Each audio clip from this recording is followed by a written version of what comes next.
My daughter-in-law locked me outside in the freezing rain and said, "Consider it training for the coffin. It's colder in there." I ran to a hotel. The next day, she called me in a panic after checking her bank account. But let me start from the beginning, because what happened that night was just the final straw in years of careful humiliation. I had been visiting my sister Margaret for the weekend, something I rarely did anymore since Cassandra made it clear that my absences were actually preferred. When I returned home Sunday evening, the porch light was off despite my son Daniel knowing exactly when I'd be back. I fumbled with my keys in the darkness, my arthritic fingers struggling with the lock I'd turned thousands of times over the past 32 years. The key wouldn't turn. I tried again, confusion growing into something colder. I pressed the doorbell, hearing its familiar chime echo through the house I'd called home since Daniel was in diapers. Before we continue, comment where you're watching from and subscribe to the channel. We'd love to see how far our stories are reaching. Through the frosted glass, I could see movement, shadows passing by. Someone was definitely home. Cassandra opened the door wearing that expression I'd come to know well, the one that suggested I was interrupting something important just by existing. She was dressed in her silk pajama set, the expensive one I'd noticed during my last visit, her blonde hair perfectly styled even at 9 in the evening. "Oh, Eleanor," she said, not moving aside to let me in. "You're back."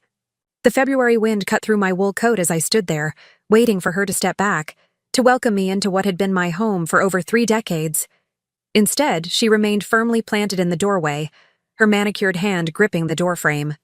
"I tried calling," I said, lifting my phone, "to let you know I was on my way." "We were busy," she replied curtly. "Daniel's working on an important presentation for tomorrow." Behind her, I could hear the television, distinctly not the sound of someone working. I could smell the lingering aroma of the pot roast I'd prepared and frozen before leaving, probably enjoyed without any thought of saving me a portion. "May I come in?" The words felt strange in my mouth, asking permission to enter my own home. But legally, it wasn't mine anymore, was it? I'd signed it over to Daniel 3 years ago when Cassandra convinced him it would be better for tax purposes. "For their future," she'd said with that practiced smile. Cassandra glanced back into the house, then returned her attention to me. "Actually, Eleanor, we need to talk about the living arrangements. This house is getting too crowded with all of us here." The rain had started, light drops at first, then steadier. I pulled my coat tighter around myself. "Could we possibly discuss this inside? It's getting quite cold. I think it's better if we're direct about this," she continued, apparently unbothered by my discomfort. "Daniel and I have been talking. We think it would be better if you found your own place, somewhere more suitable for someone your age." The words hit me like the increasingly cold rain. "My own place? Cassandra, I've lived here for 32 years. This is my home." "Was your home," she corrected, her voice taking on that patronizing tone she used when explaining things to her 5-year-old daughter. "Now it's ours, and we need the space.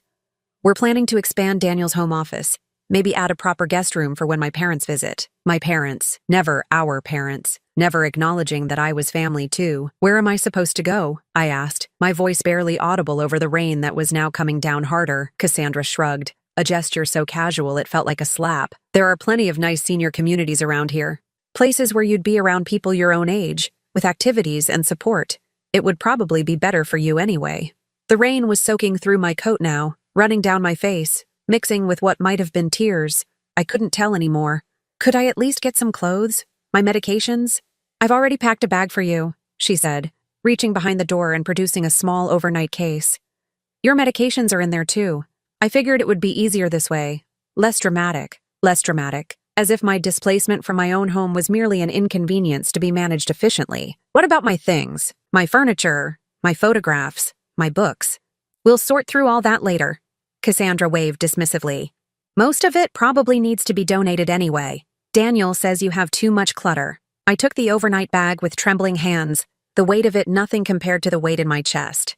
"I need to speak with Daniel." "He's busy," she repeated. "And honestly, Eleanor, this decision is final. We've thought about it carefully, and it's what's best for everyone." The rain was coming down in sheets now, and I was completely soaked. My gray hair hung in wet strands around my face, and I could feel water seeping into my shoes. "Please," I whispered. "It's pouring rain. Could I at least wait until tomorrow?" Cassandra looked at me standing there, 73 years old, soaked to the bone, holding everything I had left in a single small suitcase. For just a moment, I thought I saw something flicker across her face, perhaps the smallest hint of conscience, but then her expression hardened again. Eleanor, you're going to have to learn to adapt to reality. This is good practice. Practice for what? Her next words will haunt me until my dying day. Consider it training for the coffin. It's colder in there. The cruelty of it took my breath away. I stood there in the freezing rain, staring at this woman who had somehow convinced my son that his own mother was disposable, and I felt something inside me break. Not my spirit. Something else. Something that had been holding me back. I see, I said quietly. Good. I'm glad you understand. Cassandra began to close the door, then paused. Oh, and Eleanor? Don't think about coming back tomorrow or calling constantly. We need space to adjust to our new normal. The door closed with a finality that echoed through my bones. I stood there for several more minutes, letting the rain wash over me, processing what had just happened.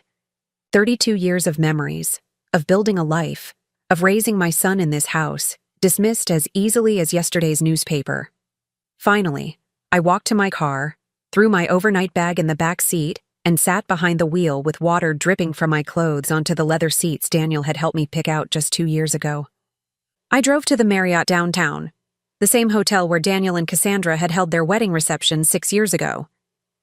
The irony wasn't lost on me. The desk clerk, a young woman with kind eyes, took one look at my bedraggled state and immediately upgraded me to a suite without my asking. Rough night? She asked gently. You could say that, I replied, accepting the key card. In the elevator, I caught sight of myself in the mirrored walls. I looked exactly like what I was, a displaced, discarded old woman with nowhere to go. But as I studied my reflection, I noticed something else in my eyes, something that hadn't been there in years. Determination. By the time I reached my room, I had made a decision. If Cassandra wanted to play games about who belonged where, she was about to learn that she'd chosen the wrong opponent. I ordered room service, a luxury I rarely allowed myself anymore, and began making phone calls. The first was to my bank, where I spoke with Patricia, the manager who had handled my accounts for over 15 years. Patricia, I need to make some changes to my automatic payments, I said, settling into the suite's comfortable armchair. Of course, Mrs. Harrison. What kind of changes? I need to cancel several recurring transfers, starting immediately. As I gave her the account numbers, I felt something I hadn't experienced in years: control. For the first time since signing over my house, I was making decisions about my own life. The rain continued to beat against the hotel windows as I made my second call, then my third. By midnight, I had set several things in motion that would fundamentally change the balance of power in my relationship with my son and his wife. They thought they knew who I was. Poor old Eleanor, dependent on their generosity, grateful for whatever scraps of affection they threw my way. Tomorrow, they were going to learn just how wrong they'd been. I slept better that night than I had in months, despite everything. Perhaps it was the absence of anxiety that had become my constant companion at home, always wondering what small thing I might do to upset Cassandra's carefully orchestrated world. Or maybe it was the relief of finally admitting to myself what I had known deep down for years, that I had been slowly erasing myself to keep peace in a house that was no longer peaceful. The hotel suite felt like a sanctuary.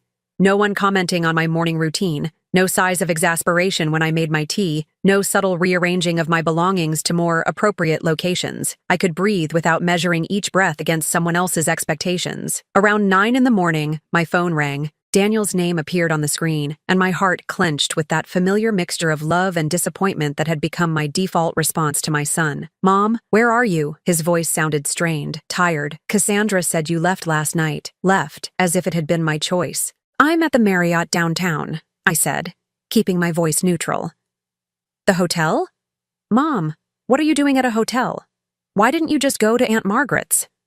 I closed my eyes, feeling the weight of 38 years of motherhood, of always being the one to make everything easier for him. Because Margaret lives 2 hours away, Daniel, and because it was raining, and I was locked out of my home. Locked out? There must have been some misunderstanding. A misunderstanding. That's what we were calling it now. Daniel, your wife told me I needed to find my own place. She said the house was too crowded.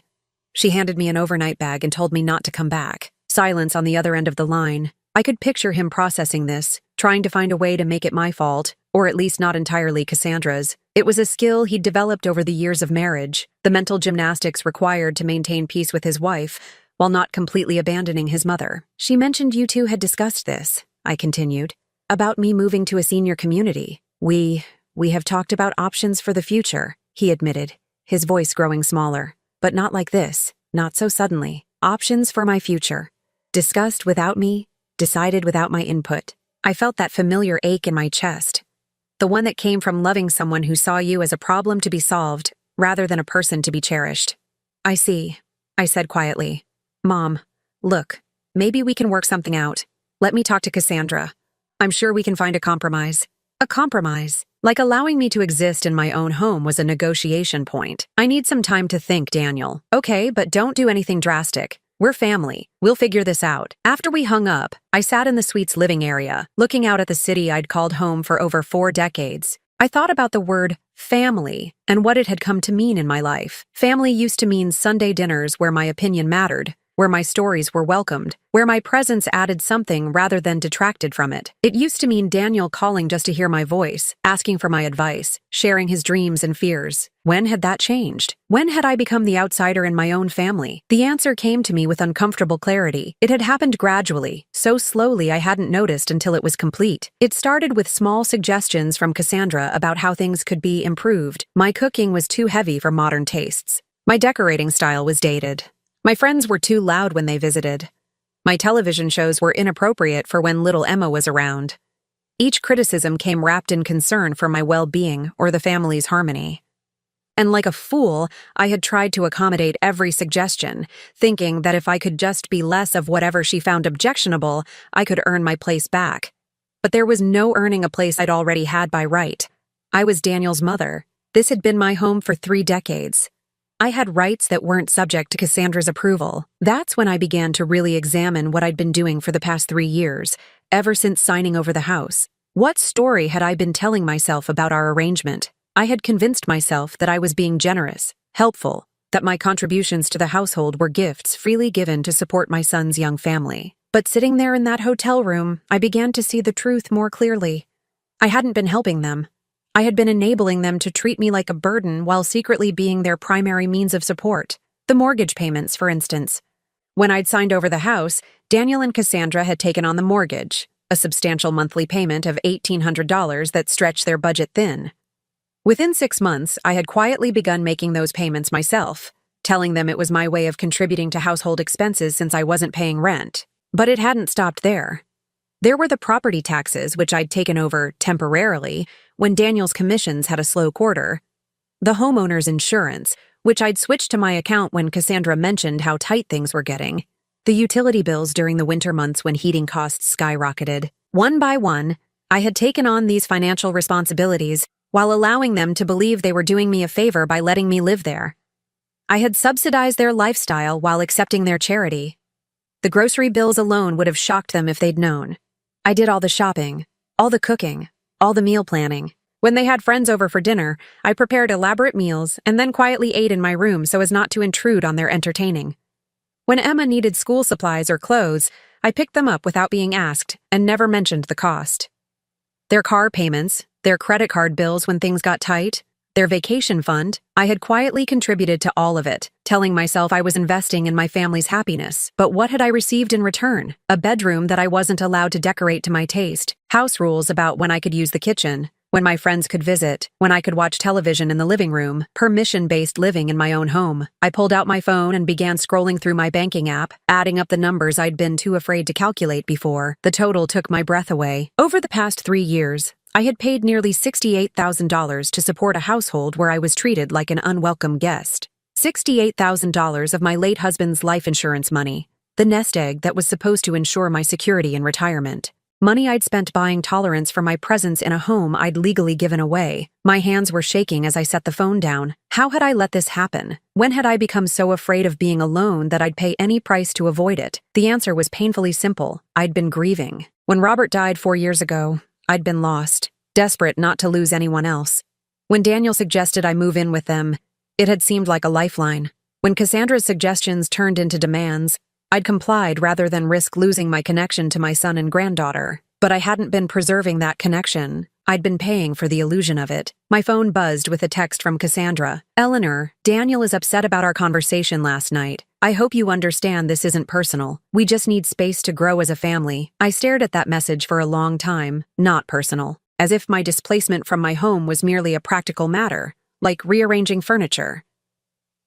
I thought about her words from the night before, about training for the coffin, about how the three of them were planning to grow as a family in the space I vacated, about the guest room they'd create for her parents, who would be welcomed while I was exiled. That's when I made my second series of phone calls. The first was to Margaret, my sister, who listened in stunned silence as I explained my situation. "Eleanor, my God," she said when I finished. "Why didn't you tell me how bad things had gotten?" "Because I was ashamed," I admitted.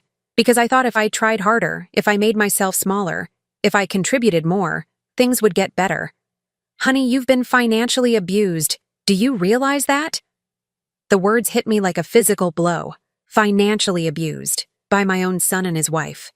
"I need to ask you something," Margaret continued. "How much of your insurance money is left?" I told her, and she gasped. "Eleanor, you have options. You have power you haven't been using. You don't have to live like this." My second call was to Robert's financial advisor, James, who had been managing the remainder of my investments. "Mrs. Harrison, it's good to hear from you," James said warmly. "How can I help you today?" "James, I need to understand exactly what assets I have available, everything, and I need to know what my monthly income situation looks like without any of the payments I've been making to my son's household."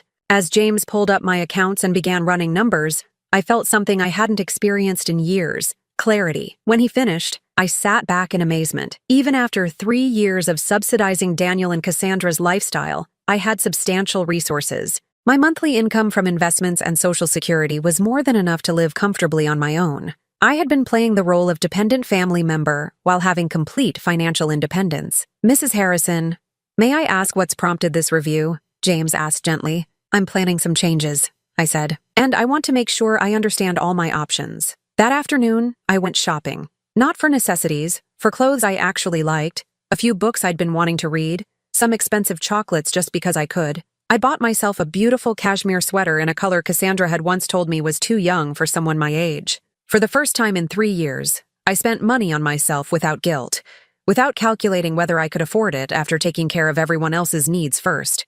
That evening, I called Daniel back. "Mom, I've been thinking about our conversation this morning," he said before I could speak. "Maybe we were too hasty about the living arrangements. Cassandra thinks maybe we could work out a schedule for the common areas, make sure everyone has their space. A schedule for the common areas, in my own home." "That's very considerate," I said calmly, "but I've been doing some thinking too. I believe Cassandra was right about one thing. It is time for me to find my own place." "Oh," he sounded surprised, perhaps expecting me to be grateful for their crumbs of compromise. "Well, if that's what you want, we can help you look at senior communities. That won't be necessary. I'm perfectly capable of finding my own housing." "Mom, you don't need to be proud about this. We want to help." Help. The word had lost all meaning. "I appreciate that, Daniel. There is one thing, though. I'll need to make some adjustments to my financial arrangements." "What kind of adjustments?" "Well, once I have my own place, I won't need to contribute to household expenses anymore. So I'll be canceling my part of the mortgage payments, the property taxes, the insurance, utilities, groceries, all of that." The silence that followed was so long, I thought the call had dropped. "Mom, what are you talking about? What mortgage payments?" And that's when I realized the most stunning truth of all. Daniel had no idea how much I'd been contributing. Cassandra had been managing their finances, and she'd been letting him believe that somehow they were affording everything on his income alone. "Daniel," I said gently, "we need to have a very honest conversation about money." "What do you mean we need to have a conversation about money?" Daniel's voice carried a note of confusion that would have been endearing if it weren't so telling about how little he understood his own financial situation. I settled deeper into the hotel room's armchair, preparing to shatter whatever illusions my son had been living under for the past 3 years. "Daniel, do you know what your monthly mortgage payment is?" "Of course I do. Well, Cassandra handles most of the bills, but I think it's around $1,200 or $1,300. It's $1,867, I said quietly. "And you haven't made that payment in over 2 years. Another long silence. I could almost hear him processing this information, trying to make it fit with what he thought he knew about his life. "That's not possible, Mom. We've never missed a mortgage payment. Our credit is excellent. You've never missed a payment because I've been making them. You've been." His voice trailed off. "What are you talking about?" I closed my eyes, remembering how it had started, how Cassandra had come to me, tears in her eyes, explaining how tight money was with her reduced hours at work after Emma was born, how Daniel was working so hard, but commission-based sales could be unpredictable, how they were worried about falling behind on the mortgage, It started 18 months after I moved in, I explained. Cassandra came to me in private, said you were both struggling with the payments. She asked if I could help temporarily, just until Daniel's sales picked up. She made me promise not to tell you because she said it would hurt your pride as a man, as a provider. She asked you to pay our mortgage. Daniel's voice was barely above a whisper. She said it was just temporary, a few months at most. She was so worried, Daniel. She said she was afraid you might lose the house. And where would Emma grow up? What kind of childhood would she have if you had to move to an apartment? The manipulation had been masterful, I realized now. Cassandra had understood exactly which buttons to push. My love for my granddaughter, my desire to protect my son's pride, my fear of being seen as unsupportive when they needed help. Mom, I had no idea. Cassandra never told me you were. He stopped, and I could hear him thinking, probably remembering conversations, comments, financial decisions that suddenly made sense in this new context. There's more, Daniel. More? I pulled out the notebook where I'd been writing down numbers earlier that day. The careful accounting of 3 years of financial support I'd provided while pretending to be dependent on their charity. The property taxes. I've been paying those for 2 years. The homeowner's insurance. That's been coming out of my account for 18 months. During the winter months, when the heating bills spike, I've been covering the difference so you wouldn't have to worry about keeping Emma warm. Each item I listed felt like pulling out a splinter that had been buried too deep to see, but had been causing pain all along. The groceries, Daniel. Do you have any idea what it costs to feed a family of 4? Really good food, organic produce, the steaks you like, the expensive ice cream Emma prefers? I've been buying all of it for 3 years. Jesus, Mom. His voice was strained now. How much are we talking about? $68,000. In 3 years, I've contributed $68,000 to your household while living like a guest who wasn't quite welcome. The number hung in the air between us. I could hear him breathing, could almost feel the weight of this revelation settling on his shoulders. Why didn't you tell me? He asked finally. Because every time Cassandra asked for help, she made me promise not to tell you. She said it would emasculate you, make you feel like a failure as a husband and father. She said she was protecting your ego by handling the financial stress herself. But that hadn't been what she was doing, had it? She'd been protecting her own lifestyle, ensuring that they could live beyond their means while making sure I knew exactly how much they needed me. It had been emotional manipulation at its finest, keeping me financially essential while making me feel personally unwelcome. I thought I was helping, I continued. I thought I was being a good mother, supporting my son's family during tough times. But the tough times never ended, did they? There was always another financial crisis, another reason why you needed my help. Daniel was quiet for so long, I wondered if he'd hung up. Finally, he spoke, and his voice sounded different, older, more tired. Mom, I'm so sorry. I had no idea this was happening. I know you didn't, and that's part of what I need to understand. How did you think you were affording everything? Your salary isn't enough to cover an $1,800 mortgage plus all your other expenses. Cassandra always handled the bills. She said she was good with money, better at budgeting than me. When I asked about our finances, she'd show me spreadsheets that seemed to add up. She said we were being very careful, very frugal, while I was subsidizing their entire lifestyle. She told me we were building equity in the house, saving for Emma's college fund. She said we were doing better than most couples our age. The picture was becoming clearer now. Cassandra had been managing their finances in a way that kept Daniel completely in the dark about their actual situation. She'd been the one receiving the bank statements, handling the automatic payments, dealing with any financial communications. She'd created a complete fiction about their financial stability while ensuring that fiction was funded by my savings. Daniel, I need you to understand something else. The reason I kept helping wasn't just because Cassandra asked, it was because I was afraid. Afraid of what? Afraid that if I didn't help, if I wasn't useful, you wouldn't want me around anymore. After your father died, you and Emma and even Cassandra were all I had left. I thought if I could just be valuable enough, helpful enough, I could earn my place in your lives. The words hurt to say out loud, but they needed to be said. I needed Daniel to understand that his wife hadn't just taken advantage of my money. She'd taken advantage of my grief, my loneliness, my desperate need to feel needed. But it didn't work, I continued. No matter how much I contributed, no matter how small I made myself, it was never enough. I was still too much in the way, still an inconvenience to be managed. Mom, that's not true. Isn't it? When was the last time you asked for my opinion on anything important? When was the last time you called just to talk, not because you needed something? When was the last time I felt like a member of this family instead of a tolerated guest? The silence that followed was answer enough. Last night, When Cassandra put me out in the rain, she told me I was crowding you, that you needed space to grow as a family. But Daniel, I've been funding that family. I've been paying for the space you're growing in." I could hear him crying now. Soft sounds that took me back to when he was small and had hurt himself, when I could still fix everything with a bandage and a kiss. "I never wanted this," he whispered. "I never wanted you to feel like you had to buy your place with us."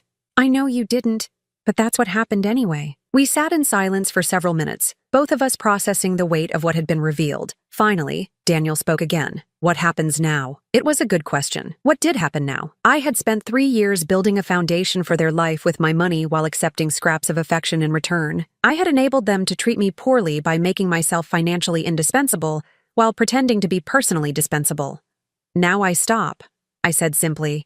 "Stop what?" "All of it. The mortgage payments, the taxes, the insurance, the groceries, everything. If Cassandra wants me out of the house so you can grow as a family, then you can afford that growth yourselves." "Mom, we can't. I don't think we can afford the mortgage without your help."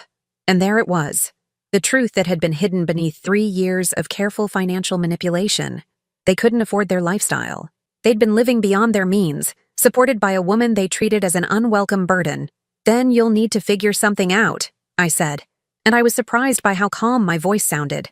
"Sell the house, downsize, get a second job. Whatever people do when they can't afford their current situation." "But Mom, this is Emma's home." "She's never known anywhere else." Emma, my granddaughter, who I adored, who I'd helped support for her entire life, who was now being used as emotional leverage to keep me trapped in a situation that was slowly destroying my sense of self-worth. "Emma will be fine, Daniel. Children are resilient. What won't be fine is if I continue enabling a situation where I'm financially essential, but emotionally unwelcome. Can we talk about this? All of us together? Maybe work something out?" I thought about that, sitting down with Daniel and Cassandra, trying to negotiate my worth, my place, my right to exist in comfort and dignity, trying to find a compromise that would allow them to keep my money while continuing to treat me as an inconvenience. "I don't think so," I said finally. "I think Cassandra was right about one thing. It is time for me to find my own place. I'm going to start looking for an apartment tomorrow. Mom, please don't make any hasty decisions. Let's just talk this through." "Daniel, I've been making this decision for 3 years, one day at a time. Every time I chose to pay your bills instead of standing up for myself. This isn't hasty. This is overdue." After we hung up, I sat in the hotel room feeling something I hadn't experienced in years. Clarity. The fog of confusion and self-doubt that had surrounded me for so long was finally lifting, and I could see my situation clearly. I had been living a lie, pretending to be dependent while actually being the primary financial support, pretending to be grateful for tolerance while providing the funds that made their lifestyle possible, pretending that love could be bought with money while my heart broke a little more each day. But now the truth was out. Daniel knew what had really been happening. Soon enough, Cassandra would know that her careful financial manipulation had been exposed. My phone buzzed with a text message. Cassandra's name appeared on the screen and my stomach clenched as I opened it. "Eleanor, Daniel is very upset about your conversation. I think there's been some confusion about our financial arrangements. We need to talk." I stared at that message for a long time. Confusion about our financial arrangements. Even now, even when the truth was coming out, she was going to try to control the narrative. I typed back a single word: "No." Then I turned off my phone, ordered room service, and began planning the rest of my life. I kept my phone turned off for 2 days. It was the first time in years that I'd been completely unreachable, and the freedom of it was intoxicating. No worried calls about whether I'd picked up the right brand of coffee. No last-minute request to babysit Emma while they attended some social function. No carefully worded suggestions about how I might be more helpful or less intrusive. During those 2 days, I did something I hadn't done in years. I lived entirely for myself. I slept until I naturally woke up, ordered whatever I wanted from room service, took long baths without anyone commenting on how long I was taking, and read an entire novel in one sitting because no one needed me to prepare dinner or fold laundry or make myself scarce for company. On Wednesday morning, I finally turned my phone back on. 37 missed calls, 48 text messages. The desperation in the digital silence spoke volumes. The calls were mostly from Daniel, each voicemail more frantic than the last. The first few were apologetic, asking me to call back so we could work things out. By the end, they were pleas. "Mom, please call me back. Cassandra is. We're having problems. We need to talk. Mom, something's wrong with our bank account. There are notices from the mortgage company. Please, I need to understand what you meant about the payments. Mom, I'm scared. I don't know what's happening with our finances. Cassandra won't explain anything, and she keeps saying you're being vindictive. Please help me understand. The text messages were split between Daniel's increasing panic and Cassandra's attempts to regain control of the narrative. From Daniel, Mom, are you okay? Please just let me know you're safe. From Cassandra, Eleanor, whatever game you're playing needs to stop. You're hurting Emma with this childish behavior. From Daniel, the mortgage company called. They said we're behind on payments. I don't understand. From Cassandra, I don't know what lies you've been telling Daniel, but we need to set the record straight. From Daniel, Mom, I looked at our bank statements. You're right, I had no idea. I'm so sorry. From Cassandra, Eleanor, call me immediately. We can resolve this misunderstanding if you stop being dramatic. I sat on the hotel bed, reading through the messages, watching the timeline of their discovery unfold. It had taken 2 days for the reality of their situation to hit them. 2 days for Daniel to realize that the life he thought they were living was actually being funded by the mother his wife had thrown out in the rain. I called Daniel first. Mom, thank God, he answered on the first ring. Where have you been? I've been worried sick. I've been thinking, I said simply, about a lot of things. Mom, I've been going through our finances with Cassandra. I had no idea. I mean, I knew you helped out sometimes, but I didn't realize the extent of it. Sometimes. The extent of it. Even now, he was minimizing what had happened. What did you find out? I asked. Everything, he said, his voice hollow. The mortgage, the taxes, the insurance, even the car payments, Mom. You've been paying for my car for 8 months. I had forgotten about the car payments. When Daniel's lease had ended last year, they'd needed a more reliable vehicle for his sales job. Cassandra had come to me with her usual tearful explanation. Just temporary help until they could refinance some debt. I'd agreed to cover the payments for a few months. I feel sick, Daniel continued. I've been driving around in a car you paid for, living in a house you're supporting, eating food you bought, and Cassandra made me believe we were doing fine on our own. Where is Cassandra now? We had a fight. A big one. She's staying at her sister's for a few days while we both calm down according to her. But Mom, I need to know. Did she really ask you to keep all this secret from me? Every single time, Daniel. She said it would hurt your pride as a man if you knew your mother was supporting your family.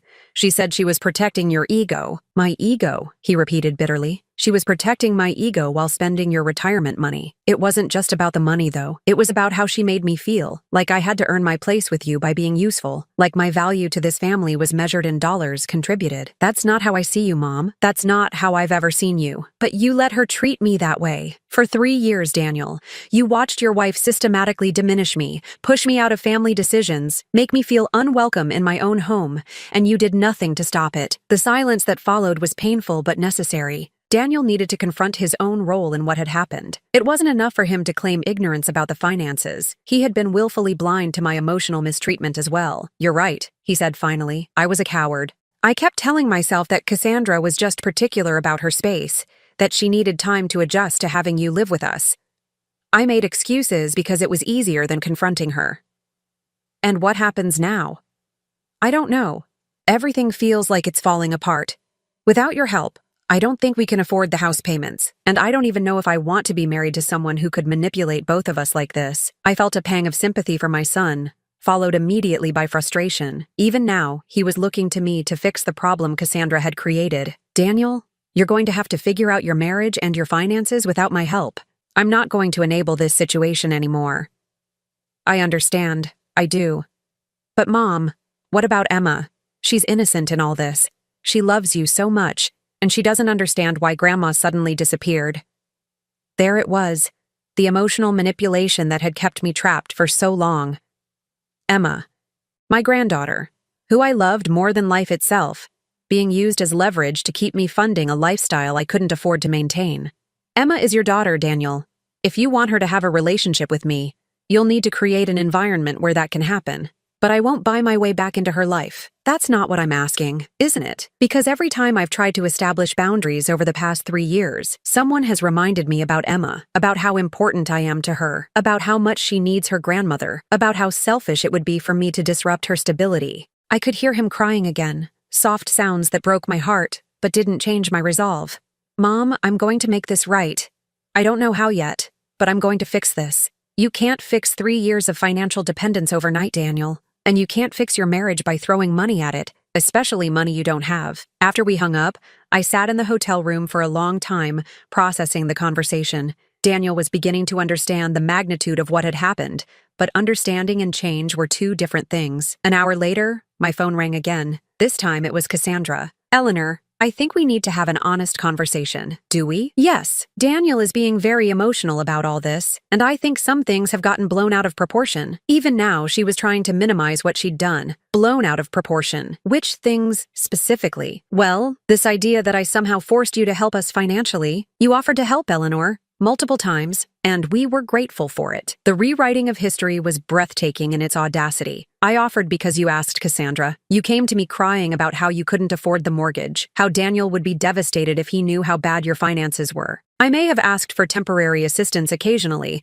but you're making it sound like I manipulated you, didn't you? I think you're confused about the dynamics of our arrangement. You needed a place to live after Robert died, and we provided that. In exchange, you helped with household expenses. That's a normal arrangement between family members. The gaslighting was so complete, so confident, that for a moment I almost doubted my own memory. Almost. Cassandra, do you remember what you said to me 2 nights ago, when you locked me out in the rain? I remember that we had a difficult conversation about living arrangements. Sometimes these family transitions can be emotional. You told me to consider it training for the coffin. Silence. You told me it was colder in the coffin than it was standing in the rain. Eleanor, you're being dramatic. I never said anything like that. The complete denial was stunning. She wasn't just minimizing what she'd said. She was denying it had happened at all. Are you seriously going to pretend you didn't say that? I think you misunderstood something I said. You were upset. It was raining. Things probably seemed worse than they were. This was what gaslighting looked like in real time. The systematic denial of my experience, the reframing of abuse as misunderstanding, the suggestion that my memory and perception were unreliable. I see, I said quietly. Good. I'm glad you're being reasonable about this. Now, Daniel is very upset about these financial arrangements. He seems to think you've been carrying more of the load than you actually have. How much do you think I've contributed to your household over the past 3 years? I don't know the exact numbers, but certainly not the ridiculous amounts Daniel is claiming. Maybe 15 or 20,000 total. 15 or 20,000. She was off by more than $40,000. Cassandra, I have bank records for every payment I've made, every mortgage payment, every tax payment, every grocery bill. Would you like me to send them to Daniel? Another pause, longer this time. Eleanor, I think you're letting your emotions cloud your judgment. Maybe when you're feeling more stable, we can sit down and work out a reasonable arrangement going forward. What kind of arrangement? Well, obviously, we can't afford to maintain the house without your contribution, so we'd be willing to let you move back in with some ground rules about boundaries and mutual respect. Let me move back in, to the house I'd been paying for, with ground rules about boundaries and mutual respect from the woman who'd told me to practice for the coffin. That's very generous of you, I said, keeping my voice level. I think so. And Eleanor, for Emma's sake, I hope you'll consider it. She's been asking where Grandma went. Even now, she was using my granddaughter as a weapon. I'll consider it, I lied. Good. But Eleanor, this financial support has to continue. We've built our budget around your contributions. Daniel's career is finally taking off, and we can't afford any disruptions right now. Of course. And one more thing. I think it would be better if you didn't discuss the details of our financial arrangements with Daniel anymore. It's causing unnecessary stress in our marriage. She wanted to keep Daniel in the dark about the money while ensuring the payments continued.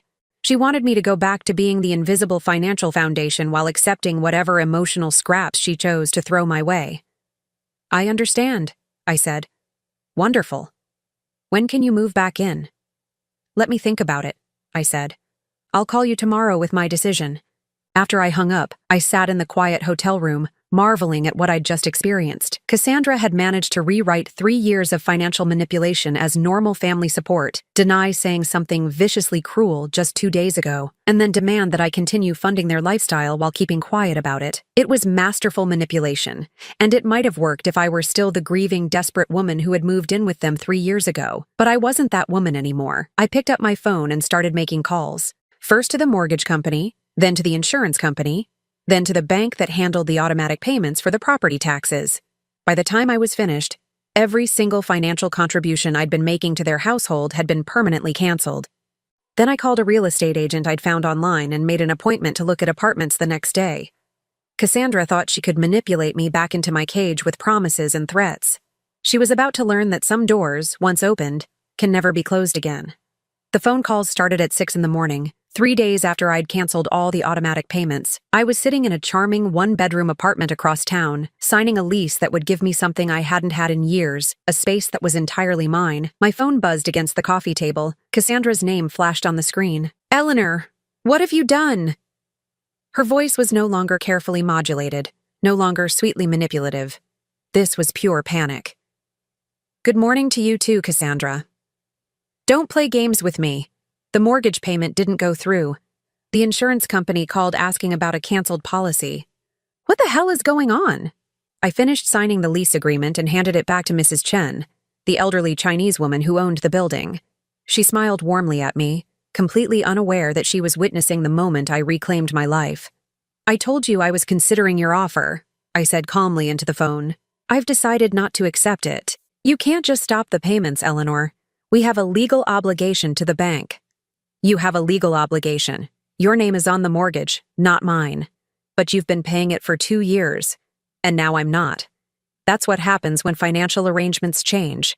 The silence on the other end was so long I thought she might have hung up. Mrs. Chen offered me tea, and I accepted gratefully, settling into a worn but comfortable armchair by the window that looked out onto a small garden. "Eleanor," Cassandra's voice had taken on a different tone now. Wheedling, desperate. "You're being unreasonable. We're family. Family helps each other." "You're right. Family does help each other. They also don't lock each other out in freezing rain and tell them to practice for the coffin." "I never said that. You're being dramatic and—" "Cassandra, I'm 73 years old. I've lived through a depression, raised a child, buried a husband, and survived 3 years of your emotional abuse. I am many things, but dramatic isn't one of them." Another pause. When she spoke again, her voice was harder. "Fine. If that's how you want to play this, we can discuss visitation rights to Emma through lawyers."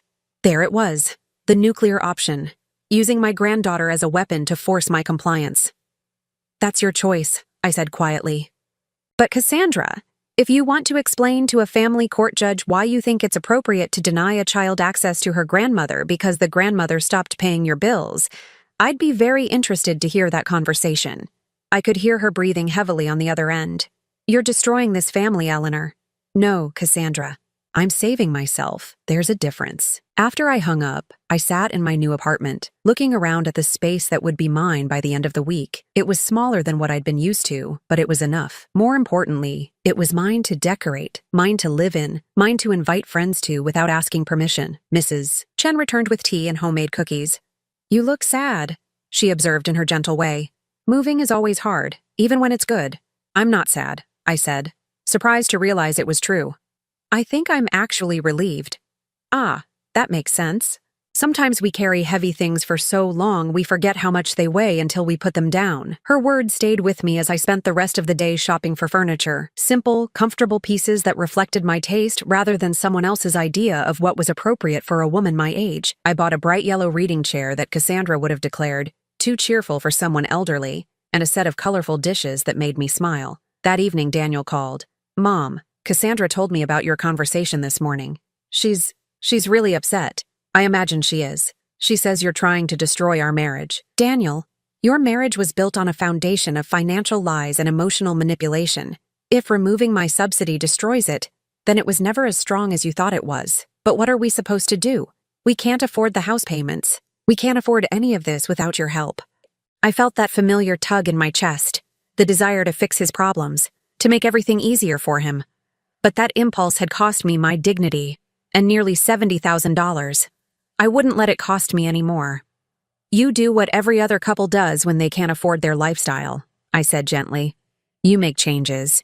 "Like what? Sell the house, move somewhere cheaper, get a second job, cut expenses, stop eating out 3 times a week, cancel the premium cable package, drive used cars instead of new ones." But Emma's life. Emma will adapt. Children are remarkably resilient, Daniel. What won't be good for Emma is growing up thinking that financial responsibility is optional as long as you can find someone else to pay your bills. That's not what we were doing, isn't it?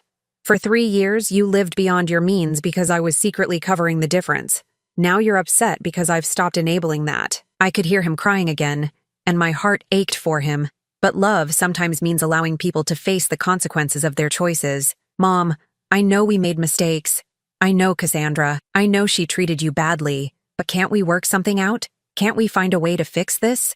Daniel, the only way to fix this is for you and Cassandra to take full responsibility for your own lives.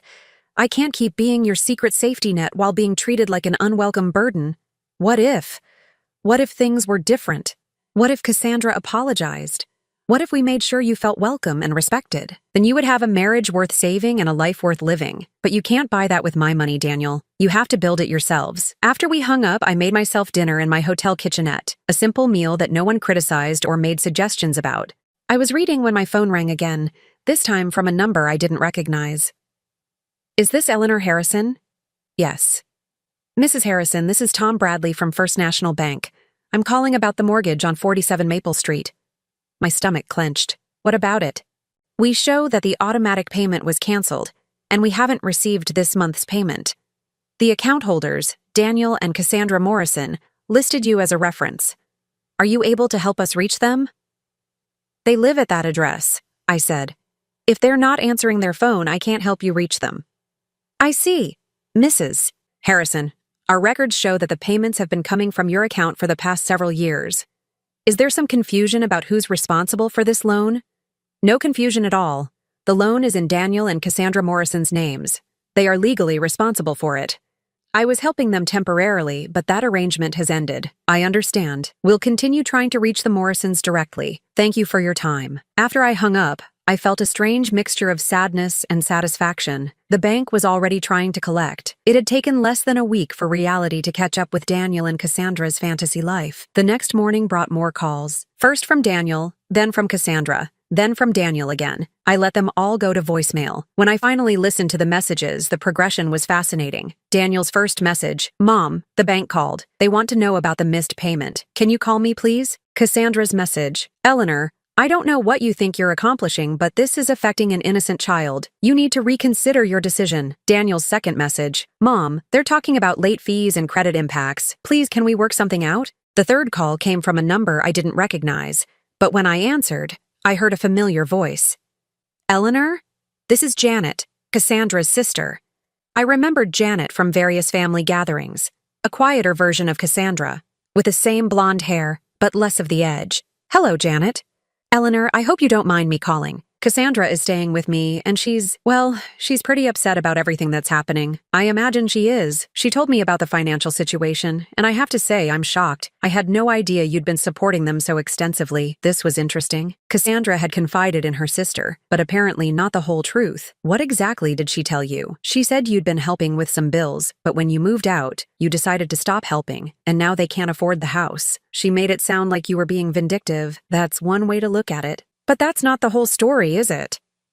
Janet's question was gentle but perceptive. I found myself liking this woman I barely knew. No, it's not. Would you be willing to tell me what really happened? Because honestly, Eleanor, some of the things Cassandra is saying don't add up with what I know about you. So I told her. Everything. The gradual takeover of my finances, the emotional manipulation, the systematic erosion of my place in the family, the night I was locked out in the rain. Janet listened without interrupting, occasionally making small sounds of dismay.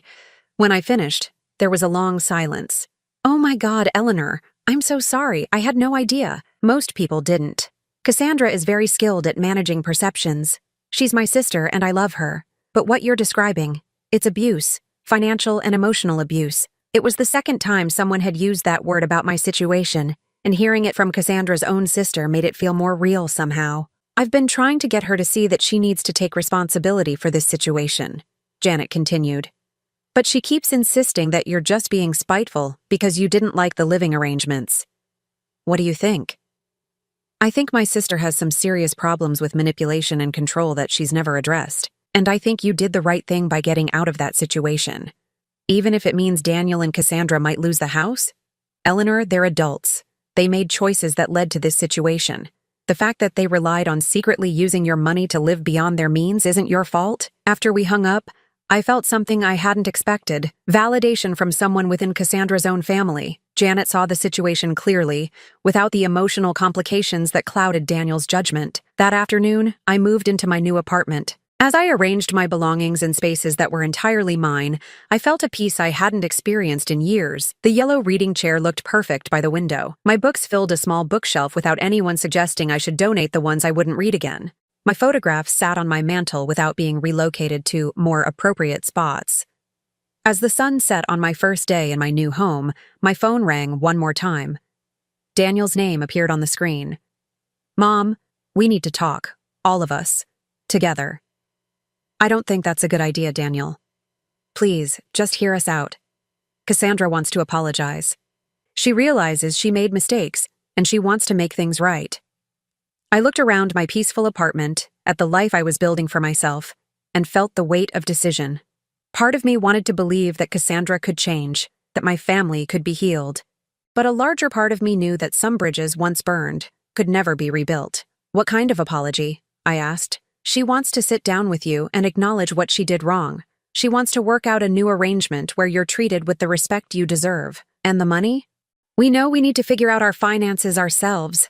But Mom, maybe there's a way we can work together that doesn't involve you supporting us. Maybe you could just be part of the family again." The longing in his voice almost broke my resolve. But I had learned something important over the past week. I couldn't trust my love for my son to guide these decisions anymore. Love had made me vulnerable to manipulation. It had cost me my dignity and my savings. "I'll think about it," I said finally. But as I hung up the phone and looked around my new apartment, I already knew what my answer would be. I agreed to meet them one last time, not because I believed Cassandra could truly change, but because I needed Daniel to see with his own eyes what kind of woman he had married. Some lessons can only be learned through experience, not explanation. We met at a neutral location, a quiet restaurant downtown, where I'd had lunch with my friend Margaret just the week before. I arrived early and chose a table near the window, where the afternoon light would make it impossible to hide behind shadows or careful positioning. Daniel arrived first, looking haggard in a way that made my heart ache. He'd lost weight, and there were dark circles under his eyes that spoke of sleepless nights spent wrestling with financial reality. When he hugged me, I could feel how much smaller he seemed, diminished by the weight of truth. "Thank you for coming, Mom," he said, settling into the chair across from me. "I know this is hard for you." "How are you managing?" I asked, because despite everything, he was still my son. "We're figuring it out. I picked up some weekend work with a friend's construction company. Cassandra got a part-time job at a boutique. We're looking at smaller places to live." "And Emma?" "She's confused about all the changes, but she's okay. She asks about you every day." Before I could respond, Cassandra appeared at our table. She looked different, less polished, more stressed. Her usually perfect hair was pulled back in a simple ponytail, and she wore minimal makeup. For the first time since I'd known her, she looked her actual age. "Eleanor," she said, sliding into the remaining chair. "Thank you for agreeing to meet with us." "You're welcome." We ordered coffee, and for several minutes, no one spoke. Finally, Cassandra cleared her throat. "I want to apologize," she began, and I could hear the words had been rehearsed. "I realized that I may have been insensitive about our living arrangements. And I may have relied too heavily on your financial help without properly acknowledging it. May have been insensitive. May have relied too heavily." Even in her apology, she was minimizing what she'd done. "Is that what you call it?" I asked quietly. "Insensitive? I know I hurt your feelings, and I'm sorry for that.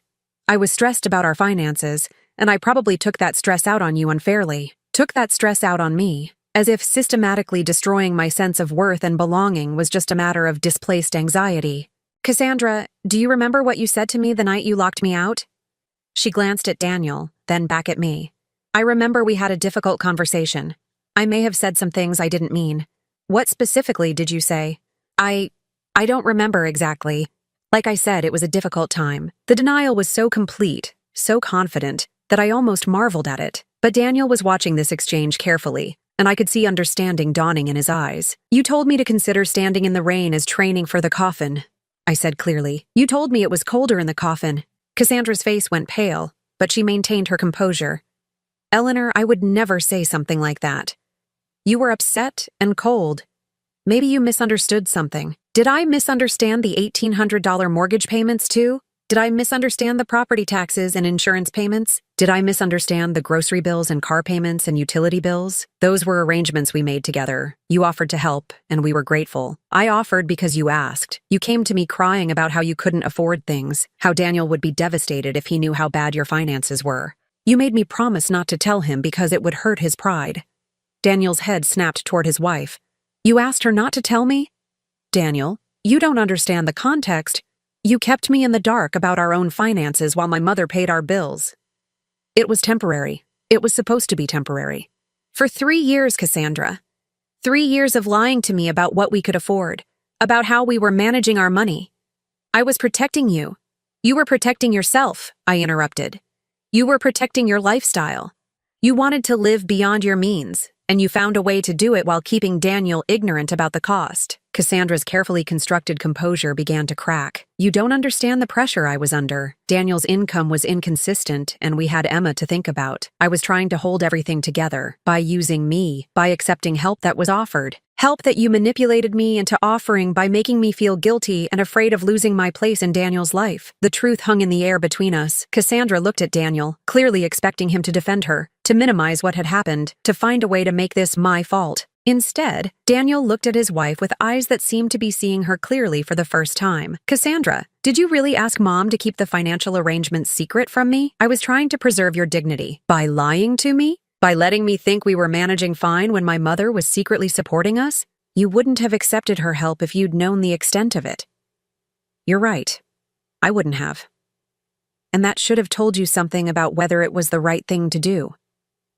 Cassandra's eyes filled with tears, but they looked more like tears of frustration than genuine remorse.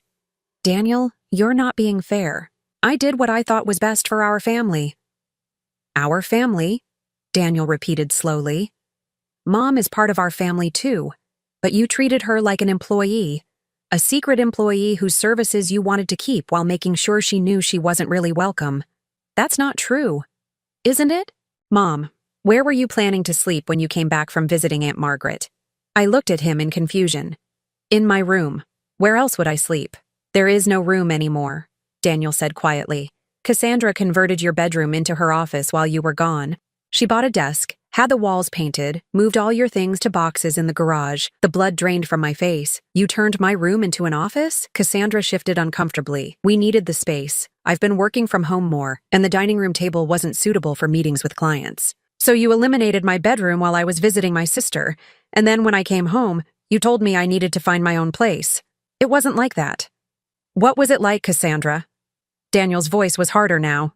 Because from where I'm sitting, it looks like you systematically pushed my mother out of her own home while taking her money to pay for the privilege. She signed the house over to us. Legally, it was our house. Legally, yes. But morally, ethically, she gave us that house out of love and trust, and you used it as leverage to exploit her. Cassandra stood up abruptly. I don't have to sit here and listen to this. I made mistakes, yes, but I'm not the monster you're making me out to be. Then explain to me, Daniel said, remaining seated, how a woman who supposedly cares about family could look at a 73-year-old widow standing in the rain and tell her to practice for the coffin. I never said that. Mom has no reason to lie about it. And honestly, Cassandra, it sounds exactly like something you would say when you thought you had all the power. Cassandra looked between us, realizing that her usual tactics weren't working. The tears, the indignation, the reframing of herself as the victim, none of it was landing. Fine, she said, her voice turning cold. If that's how you both want to see this situation, there's nothing I can do about it. But Daniel, remember that I'm the mother of your child. Whatever you decide about your relationship with Eleanor, you'll still have to live with me. The threat was subtle, but clear. Choose me or risk losing access to Emma. Daniel stood up slowly, his face calm but determined. Cassandra, I think you should go stay with your sister for a while longer. We need some time apart to think about our marriage. Our marriage is fine, Daniel. Your mother is the problem here. No, he said quietly. Our marriage is built on lies and manipulation. And until you can acknowledge that and take real responsibility for it, we don't have anything to work with. After Cassandra left, Daniel and I sat in silence for several minutes. Finally, he spoke. I'm sorry, Mom. I'm sorry for all of it. For not seeing what was happening, for not protecting you, for letting her treat you like that. I know you are. What can I do to make this right? I looked at my son, this man I'd raised and loved and worried about for 38 years, and I felt something settle in my chest. Not forgiveness exactly, that would take time, but acceptance. You can build a life you can afford, I said. You can raise Emma to understand that love isn't something you buy or manipulate. You can learn to recognize when someone is trying to control you through emotional manipulation. And us? Is there an us anymore? There's always an us, Daniel. You're my son, and I love you. But the relationship we have now will be different from the one we had before. It will be based on honesty and mutual respect, not on financial obligation and emotional manipulation. Can you forgive me? I'm working on it. But Daniel, forgiveness doesn't mean going back to the way things were. It means moving forward with clear boundaries and honest communication.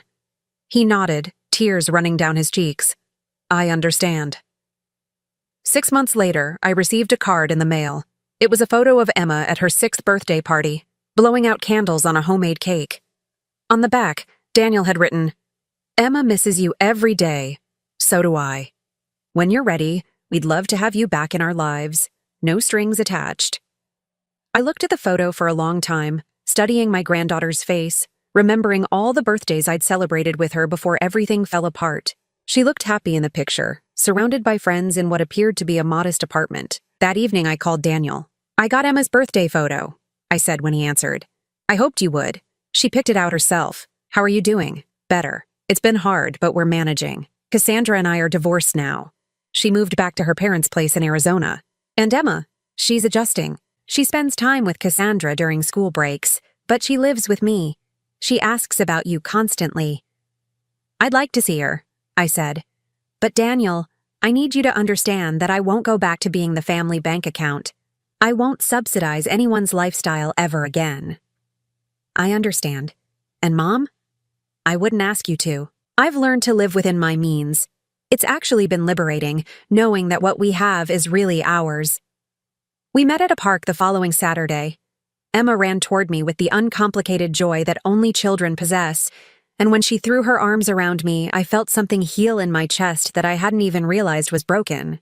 "Grandma, where have you been?" she asked, looking up at me with Daniel's eyes. "I've been learning how to take care of myself," I said honestly.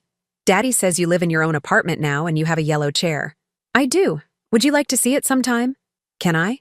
I looked at Daniel, who nodded with a smile that looked genuinely peaceful. "Yes, you can. But first, let's go play on those swings." As I pushed Emma on the swing set, listening to her laughter mix with the spring breeze, I thought about the journey that had brought me here. I'd lost a house but gained my dignity. I'd lost financial security but found emotional freedom. I'd lost a daughter-in-law but kept my son. And perhaps most importantly, I'd found myself again. The woman who had stood in the rain 6 months ago, accepting cruelty as the price of belonging, was gone. In her place was someone stronger, someone who understood that love without respect is not love at all, and that financial generosity without appreciation is not generosity. It's exploitation. I was 73 years old, living in a 1-bedroom apartment with a yellow reading chair and enough money left to live comfortably for the rest of my life. I had a son who was learning to be a man, a granddaughter who thought I hung the moon, and friends who valued me for who I was rather than what I could provide. Most importantly, I had learned that it's never too late to stop accepting less than you deserve. It's never too late to stand up for yourself. It's never too late to choose dignity over comfort, truth over peace, and self-respect over family harmony bought with your own diminishment. As Emma's swing carried her higher toward the sky, her joy infectious and pure, I realized something that would have shocked the woman I used to be. I was happy. Truly, completely happy. For the first time in years. Some storms, I'd learned, wash away everything that was never meant to last, leaving only what's strong enough to weather the truth. And sometimes, if you're very lucky, what survives is exactly what you need to build the life you were always meant to live.